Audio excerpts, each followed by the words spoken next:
pertama untuk materi kelas 10 yaitu nilai-nilai Pancasila dalam kerangka praktek penyelenggaraan negara. Ya, di pokok bahasan yang pertama kita akan belajar tentang sistem pembagian kekuasaan ya di Indonesia. Apa saja macam kekuasaan yang ada di Indonesia atau yang diterapkan di Indonesia. Ya, silakan kalian simak video materi ini. Ya, yang pertama, ya sebelum kita masuk dalam macam kekuasaan, ya kita harus ketahui dulu apa sih itu kekuasaan, ya kan? Dasarnya kan harus tahu dulu.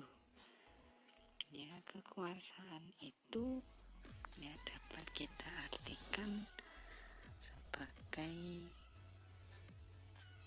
ya kemampuan ya seseorang untuk mempengaruhi orang lain supaya melakukan apa yang dikehendaki atau yang diperintahkan, ya itu mempengaruhi. Ya, pengertian kekuasaan di sini adalah mempengaruhi orang lain supaya melakukan apa yang dikehendaki atau diperintahkan. Ya, ada contohnya ketika kalian sedang menonton televisi, tiba-tiba orang tua kalian menyuruh untuk belajar, lah itu kan berarti mempengaruhi. Ya, kemudian kita masuk pada macam yang pertama, ada dua tokoh di sini yang mengemukakan. Ya, yang pertama adalah John Locke. John Locke mengemukakan macam kekuasaan ada 3, legislatif, eksekutif, dan federatif.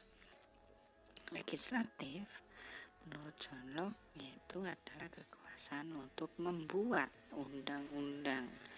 Kemudian eksekutif, kekuasaan untuk melaksanakan. Kemudian federatif yaitu kekuasaan untuk melaksanakan hubungan luar negeri. Itu menurut John Locke. Kemudian ada lagi satu tokoh menurut Montesquieu. Montesquieu mengemukakan sama 3 macam kekuasaan. Yang pertama legislatif, yaitu kekuasaan untuk membuat undang-undang. Kemudian eksekutif, yaitu kekuasaan untuk melaksanakan undang-undang. Kemudian ini bedanya dengan John Locke tadi, kekuasaan yang ketiga menurut Montesquieu adalah kekuasaan yudikatif, yaitu kekuasaan untuk mempertahankan undang-undang termasuk mengadili setiap pelanggaran terhadap undang-undang.